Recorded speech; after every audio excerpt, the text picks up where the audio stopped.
सगी में high court के हुक्म पर सरकारी वाटर कोर्स से तजावजात और गैर कानूनी कब्जे हटाने की तैयारी की गई। मुख्तियारकार सुबुदेरो कार्रवाई के लिए मौके पर पहुंचे मगर अवामी रद्द-ए-अमल देखते हुए बगैर कार्रवाई के वापस रवाना हो गए।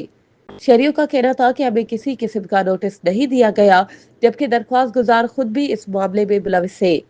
रिपोर्ट के मुताबिक सगियों में हाई कोर्ट के हुक्म पर सरकारी वाटर कोर्स से हद-दखल हटाने के लिए मुख्तियारकार सुबुदेरो सगियों पहुंचे, जहां उन्होंने मीडिया से गुफ्तगू करते हुए बताया कि सैयद फिस्सा हैदर शाह की जानिब से हाई कोर्ट में दाखिल दरख्वास्त दायर की गई थी, जिसमें कहा गया कि मेरी ज़रई ज़मीन से गुजरने वाले सरकारी वाटर कोर्स पर लोगों ने कब्जा करके तामीरात कर रखी है।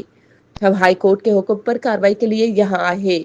इस मौके पर शहरियों ने शिकायत की कि हमें कोई कानूनी नोटिस नहीं दिया गया, जिस पर मुख्तियारकार सुबुदेरो ने शहरियों से तहरीरी दरख्वास्तें ली और उन्हें कल हाई कोर्ट में पेश होने का पाबंद किया। बादजार उन्होंने मजवज़ा कार्रवाई आर्जी तौर पर मुलतवी कर दी। मज़ीद खबरों और अपडेट्स के लिए हमारे चैनल को सब्सक्राइब करें और बेल आइकन को प्रेस करना ना भूलें।